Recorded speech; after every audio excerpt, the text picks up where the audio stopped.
Hollywood's greatest generation didn't just fight World War II, they filmed it while it was happening. Did you know the War Department classified some battle footage as too disturbing for American audiences?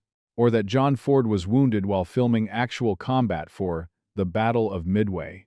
These 15 classics weren't made with CGI and focus groups, they were created by people who lived through the very hell they portrayed. Number 15. They Were Expendable. 1945. John Ford directed this gritty naval warfare film, just months after photographing actual combat in the Pacific, and it shows. John Wayne and Robert Montgomery star as PT boat commanders, fighting a desperate delaying action in the Philippines after Pearl Harbor. Montgomery wasn't just acting. He commanded a PT boat in actual combat before filming started. What makes this film extraordinary is its unflinching portrayal of American defeat. Released while the war was still raging, it dared to show retreats, losses, and the abandonment of wounded men, taboo subjects in most propaganda films. The scene where officers must leave their wounded behind as baton falls captures the heartbreaking reality of war better than most modern films ever manage. The production faced constant military oversight, with Navy officials demanding script changes to maintain morale. Ford, who had been wounded while filming the Battle of Midway, fought back against censorship, insisting American audiences deserved the truth. He famously told studio executives, "If you want a recruitment poster, hire an illustrator." The film's most controversial aspect was its ending, which refused to provide artificial closure or triumphant victory. Ford filmed on location, in the actual Florida bases, where PT boat crews trained, using real Navy personnel as extras. Despite initial mixed reviews calling it too bleak, the film has since been recognized as one of the most honest wartime productions. General Douglas MacArthur reportedly watched it multiple times, calling it the only movie that showed what it was really like in the early days. Number 14. Mrs. Miniver. 1942. This seemingly gentle story about an English housewife during the Blitz packed such propaganda power that Joseph Goebbels called it catastrophic to German war efforts. Greer Garson's portrayal of a middle-class mother facing air raids, family tragedy, and even armed confrontation with a downed German pilot became Winston Churchill's secret weapon more valuable, he claimed, than 6 military divisions. What makes this film remarkable is that it was made by Americans while Britain was fighting for survival before the U.S. had even entered the war. Director William Wyler, a Jewish émigré from Alsace, deliberately crafted it to shift American public opinion toward intervention. The famous church scene, where the vicar reads a defiant sermon amid bomb damage, was so powerful that Roosevelt ordered it distributed to theaters across America. The production faced extraordinary challenges as the script kept changing to match rapidly evolving war news. The film originally ended with a Christmas celebration but was rewritten to include the Dunkirk evacuation after it occurred. Wyler later admitted, "We were making propaganda, and we knew it. The human cost was devastating." Actor Richard Ney, who played Garson's son, joined the Navy immediately after filming and survived his ship being sunk in the Pacific. 10 members of the crew would die in combat before the film won 6 Academy Awards in 1943. Most shocking of all? German planes bombed a London theater showing Mrs. Miniver, killing 19 people, a tragic validation of the film's realism about civilian bombing. Number 13. Battleground, 1949. Hollywood's first honest portrayal of infantry combat follows the 101st Airborne during the brutal Battle of the Bulge. No superheroics or speechifying here. Just cold, hungry, terrified men, watching their friends die in the snow-covered forests of Bastogne. The film's genius lies in showing warfare's mundane miseries, trench foot, frozen rations, and the constant, grinding uncertainty. What makes Battleground revolutionary is that it emerged from personal experience. Director William Wellman and writer Robert Pirosh both served in combat, with Pirosh actually fighting at Bastogne. When studio executives suggested adding romantic subplots and heroic charges, Pirosh reportedly threatened to withdraw the script, saying, "I'm writing about soldiers who spent most of their time being miserable, cold, and scared." The film faced opposition from military advisors who felt it portrayed American troops as too vulnerable and human. One Pentagon consultant quit in protest over the scene where a soldier has a nervous breakdown. Van Johnson, who played the lead, later revealed he received hate mail from veterans organizations accusing him of making American soldiers look weak. Most remarkably, the film's famous fog effects weren't created by machines, but by the MGM commissary boiling hundreds of gallons of oil and pumping the smoke onto the set. Several actors developed respiratory problems, with James Whitmore hospitalized for 3 days. Despite the controversies, Battleground became MGM's highest-grossing film of 1,949, earning $5.3 million and winning 2 Academy Awards. General Omar Bradley called it the only war picture I've seen that showed things as they actually were. Number 12. The Caine Mutiny, 1954. Humphrey Bogart delivers his most unsettling performance as Captain Kwai, a naval officer whose mental deterioration leads to a mutiny aboard a minesweeper in the Pacific. Rolling steel balls in his hand while rambling about strawberries, Bogart creates cinema's most chilling portrait of command unraveling under pressure. What makes this film extraordinary is its moral ambiguity. Is Kwai genuinely unfit for command, or are his officers too quick to judge? The film never definitively answers this question. The courtroom climax, where Kwai disintegrates under cross-examination, is followed by a devastating coda, where the mutineers are forced to confront their own culpability in not supporting their troubled captain. The Navy initially refused to cooperate with the production, considering Herman Wouk's Pulitzer Prize-winning novel disrespectful to naval authority. The film was only approved after significant script revisions and a promise to include the famous "You're also on trial" speech condemning the mutineers. Even then, the Navy limited access to ships and equipment. The production created intense personal conflict. Bogart, a Navy veteran himself, reportedly struggled with portraying an officer's breakdown, calling it the most painful role of my career. During filming, he was diagnosed with the esophageal cancer that would eventually kill him, adding a layer of genuine suffering to his performance. The film grossed over $8.7 million against a $2 million budget, securing 7 Academy Award nominations. Navy regulations were actually changed after its release to improve support for commanding officers showing signs of psychological strain. Number 11. A Walk in the Sun, 1945. Lewis Milestone's masterpiece might be the most honest infantry combat film ever made. Following a single platoon during the Italian campaign, it focuses entirely on 6 hours in the lives of ordinary soldiers as they advance toward a farmhouse. No grand strategy, no generals in map rooms, just men putting one foot in front of another. What makes this film revolutionary is its naturalistic dialogue. Instead of patriotic speeches, we get the authentic, repetitive conversations of men trying to make sense of chaos. When soldiers discuss women back home or argue about food, you're hearing the actual conversations Milestone recorded while serving as a combat photographer with the Signal Corps. The film faced significant censorship challenges. The War Department objected to scenes showing American soldiers experiencing fear and combat fatigue, demanding cuts that Milestone refused to make. Producer Samuel Bronston finally compromised by adding a patriotic narration track, which Milestone later called studio sabotage of artistic integrity. Most remarkably, the film used innovative sound design to portray battle trauma. When artillery shells explode, the soundtrack momentarily cuts to complete silence, replicating the temporary deafness experienced in combat. Veterans at preview screenings reportedly found these moments so realistic that some suffered flashbacks. Despite its unflinching realism, the film was a commercial success, earning $3.2 million. Director Elia Kazan called it the only American film about World War II that deserves to be mentioned in the same breath as the great Soviet war films. Number 9. Stalag 1-7 1953. Billy Wilder's cynical masterpiece blows up every cliché about Allied brotherhood by showing American POWs turning on each other in a German prison camp. William Holden won an Oscar for his portrayal of Sefton, a wheeler-dealer prisoner suspected of being a Nazi informant. The film brilliantly balances comedy and suspense, with moments of unexpected darkness that shocked 1,950 seconds audiences. What makes this film extraordinary is its moral complexity.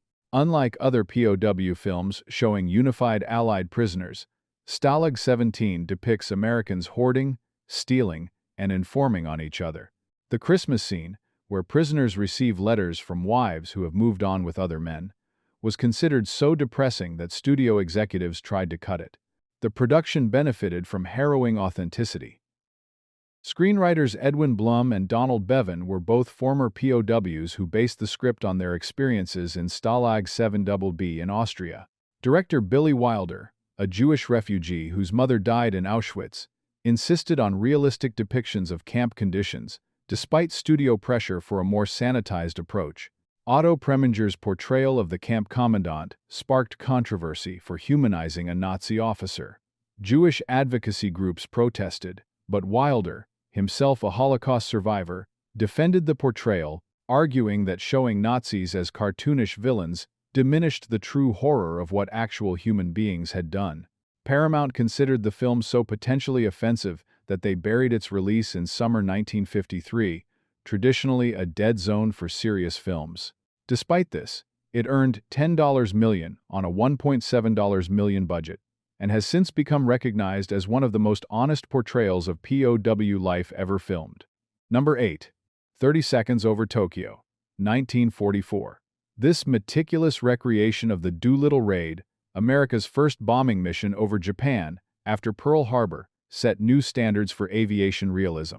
Spencer Tracy plays Lieutenant Colonel Jimmy Doolittle, leading B-25 pilots on what amounts to a suicide mission, launching bombers from an aircraft carrier with no possibility of returning to the ship. What makes this film extraordinary is its refusal to sugarcoat the mission's brutal aftermath. Unlike most wartime productions, it shows American airmen being captured, tortured, and executed by Japanese forces. The scene where Captain Ted Lawson, Van Johnson, has his leg amputated without proper anesthesia was so graphic that several audience's members reportedly fainted during initial screenings. The production received unprecedented military support. The Army Air Forces provided actual B-25 bombers and technical advisors, including Doolittle himself. Director Mervyn LeRoy insisted on filming takeoffs from a real aircraft carrier rather than using miniatures or rear projection, creating aviation sequences of remarkable authenticity. The most powerful aspect?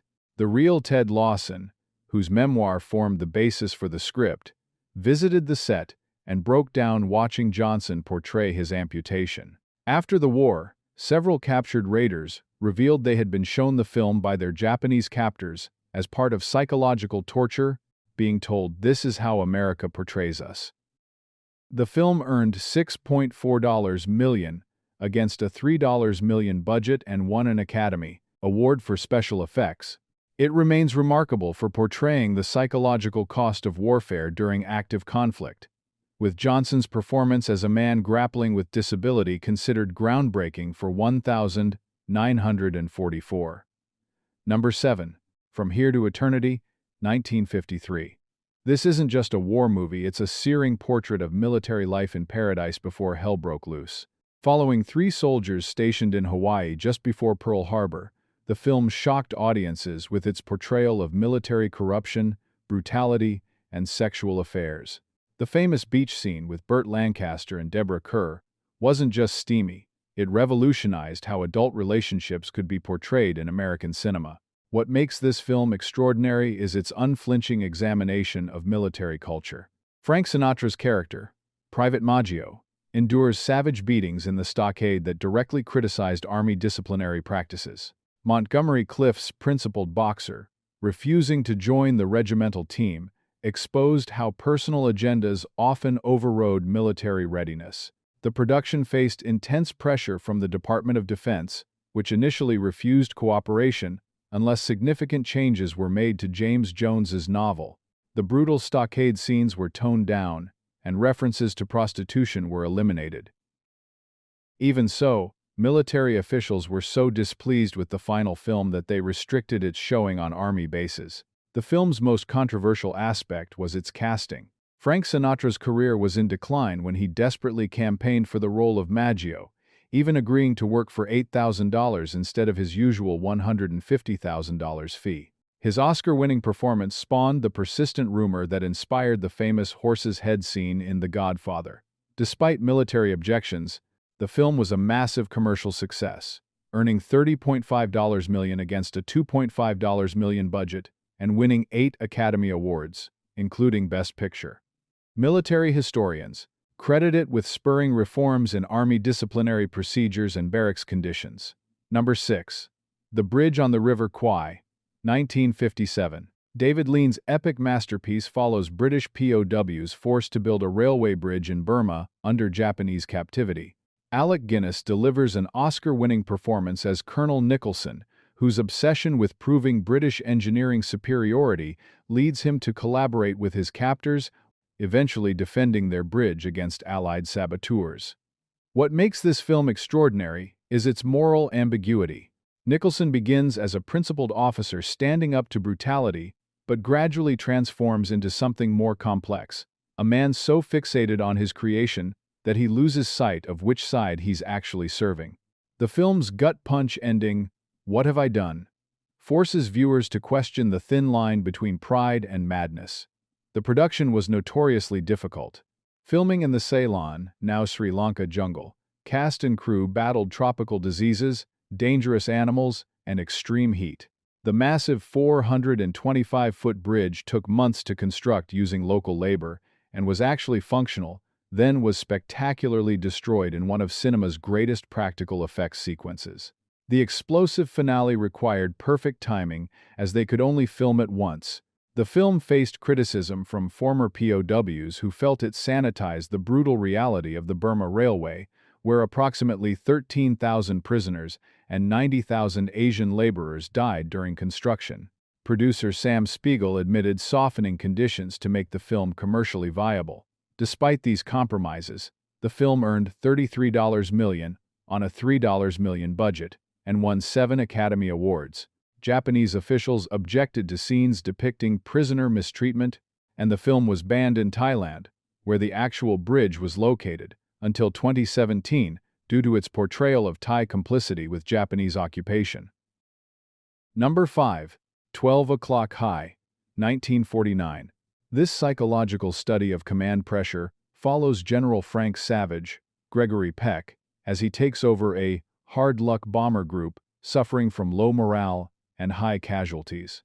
Instead of battlefield heroics, the film focuses on the mental toll of sending men to die day after day. Peck's breakdown scene, where this pillar of strength finally crumbles under unbearable responsibility, remains one of cinema's most powerful depictions of combat stress. What makes this film revolutionary is its use of actual combat footage. Director Henry King incorporated real B-17 mission cameras showing planes being shot down with crews visibly dying inside them. This unflinching authenticity was unprecedented in 1949, especially the sequence showing a waist gunner dying while trapped in his position footage that had been classified during the war. The production received extensive Air Force cooperation, with former 8th Air Force Commander General Eaker serving as technical advisor. Veterans of the 306th Bombing Group, the real hard luck unit, worked as consultants, though many found the experience psychologically difficult. Several walked off set during the recreation of mission briefings, finding them too triggering. Most remarkably, the film used actual psychology reports from Army Air Force's medical officers to craft its portrayal of combat fatigue. The term maximum effort, used throughout the film, came directly from medical studies, showing how this phrase increased psychological pressure on crews. Despite its unflinching examination of mental breakdown, the film was embraced by the military as a training tool for leadership under pressure. It earned $3.4 million on a $1.9 million budget and is still shown at service academies today. The Library of Congress selected it for preservation in the National Film Registry, citing its cultural, historical, and aesthetic significance. Number 4. The Great Escape, 1963. Based on a true story, this thrilling adventure follows Allied prisoners orchestrating the largest breakout from a German POW camp during World War II.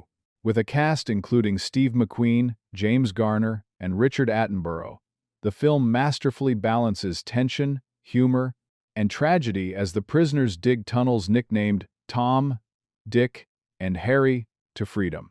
What makes this film extraordinary is its attention to authentic detail combined with Hollywood star power. The iconic motorcycle chase with Steve McQueen wasn't in the original story but became one of cinema's most memorable sequences. Even though McQueen performed only some of the stunts himself, contrary to Hollywood legend, insurance companies refused to let him attempt the famous fence jump. The production benefited from technical advice from former prisoners who participated in the actual escape. However, director John Sturges made significant changes to increase American involvement. Only 4 Americans were among the 76 escapees in reality, and none made it to freedom. British former prisoners objected to these changes, with some refusing consultation work in protest.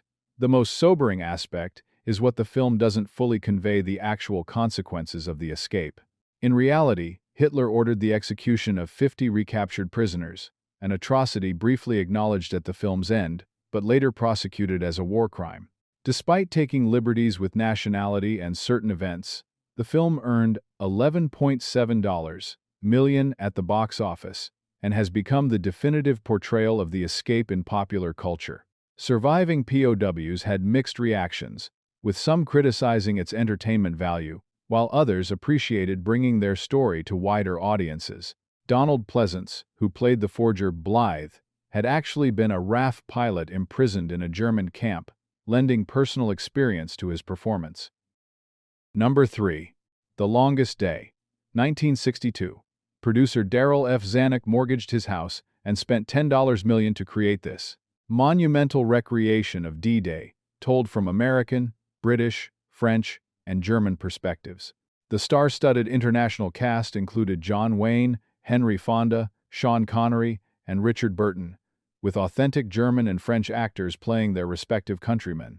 What makes this film extraordinary is its unprecedented scope and commitment to accuracy. Zanuck hired actual D-Day participants as technical advisors, including German General Günther Blumentritt and British air ace James Stagg. The production filmed on the actual beaches of Normandy, where thousands had died just 18 years earlier, creating eerie moments when extras discovered real bullets and equipment in the sand. The film faced logistical challenges that would overwhelm most modern productions. Zanuck coordinated 23,000 troops from the U.S., British, and French military as extras, along with actual ships used in the original invasion. When the French government couldn't provide enough landing craft, Zanuck threatened to move production to another country, forcing officials to comply within 24 hours. Most remarkably, several D-Day veterans appeared in the film, including Joseph Lowe, who had scaled the cliffs at Pointe du Hoc and returned to climb them again for the camera. British Commando Lord Lovat was portrayed by Peter Lawford but insisted on being present during filming of his scenes for accuracy. The film's famous line about the longest day came from a real quote by German Field Marshal Erwin Rommel. Despite its massive budget, the film earned $50.1 million worldwide and won 2 Academy Awards for cinematography and special effects.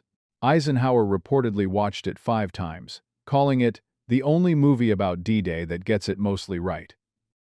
Number 2. Casablanca, 1942. This isn't just a love story, it's the definitive film about the moral choices forced upon ordinary people by fascism. Humphrey Bogart's Rick Blaine, an American expatriate running a nightclub in Vichy-controlled Morocco, must choose between helping his former love, Ilsa, Ingrid Bergman, and her resistance leader, husband escape, or keeping her for himself. All around them swirl refugees, Nazis, collaborators, and resistance fighters, in a perfect microcosm of Europe's wartime crisis. What makes this film extraordinary is that it was made while the war's outcome remained uncertain. When Rick says, "I bet they're asleep in New York. I bet they're asleep all over America," it wasn't just dialogue, it reflected genuine fears about American isolationism. The film's emotional power comes from the fact that the actors themselves didn't know if freedom would triumph. Many cast members were actual European refugees, including Conrad Veidt, Major Strasser, who was staunchly anti-Nazi but played a Nazi officer to support the Allied cause. The production faced constant script changes as world events evolved rapidly. The famous La Marseillaise scene, where French patrons drown out German officers singing "Watch on the Rhine," was filmed just after France had fallen to Nazi occupation. Several actors broke down in tears during filming real emotions, not acting. Director Michael Curtiz, a Hungarian Jewish émigré, had family members trapped in Europe during production. Most incredibly, the iconic ending was decided at the last minute. Studio executives couldn't decide if Ilsa should stay with Rick or leave with her husband until filming of the airport scene began. When Ingrid Bergman asked director Michael Curtiz which man she was supposed to be in love with to play the scene correctly, he famously replied, "We don't know yet, just play it." In between, the film earned $3.7 million on a $950,000 budget and won 3 Academy Awards, including Best Picture. When Allied forces liberated the actual city of Casablanca in Operation Torch, soldiers reportedly sang, "As time goes by," as they marched in. Number 1. The Best Years of Our Lives, 1946. William Wyler's masterpiece follows 3 servicemen returning from war to find their civilian lives unrecognizable. This isn't about battlefield heroics but the quieter, often more difficult fight to reintegrate into society. Dana Andrews' unemployed captain, Frederick March's alcoholic sergeant, and Harold Russell's sailor, who lost both hands, represent different aspects of the veteran experience: unemployment, family alienation, and disability. What makes this film revolutionary is its brutal honesty at a time when America wanted to forget the war's costs. It directly confronts PTSD, marital breakdown, and economic displacement without sentimentality. The scene where Andrews wanders through a decommissioned bomber graveyard stands as cinema's most powerful metaphor for veterans made obsolete by peacetime. The production achieved unmatched authenticity by casting Harold Russell, an actual double amputee who lost his hands in a training accident, despite his lack of acting experience. His scenes showing how he manages daily tasks, like lighting cigarettes or embracing his girlfriend, were revolutionary in their matter-of-fact portrayal of disability. The famous nightmare sequence where Andrews screams in his sleep was based on Wyler's own experiences after returning from filming combat missions over Europe. The film faced resistance from studio executives who worried it was too depressing for post-war audiences seeking escapism. Producer Samuel Goldwyn ignored these concerns, financing the then enormous $2.1 million budget personally. The risk paid off spectacularly. The film earned $23.7 million, becoming the highest-grossing film since Gone with the Wind, and won 7 Academy Awards, including Best Picture. Harold Russell remains the only actor to win 2 Oscars for the same role, Best Supporting Actor and a special award for bringing hope to veterans. Veteran organizations initially criticized the film for showing weak men struggling with civilian life, but eventually embraced it, as thousands of members reported. "That's exactly how it was for me. From the front lines to the home front, these 15 golden-era masterpieces prove that sometimes the oldest films tell the truest stories about war." Many were made by directors who had just returned from combat themselves, bringing authenticity modern filmmakers can only dream about. Which classic from our list surprised you most? Do you think these movies made without CGI and massive budgets actually capture the human experience of war better than today's technical spectacles? Share your thoughts below, and tell us which forgotten classic deserves to be rediscovered by new generations.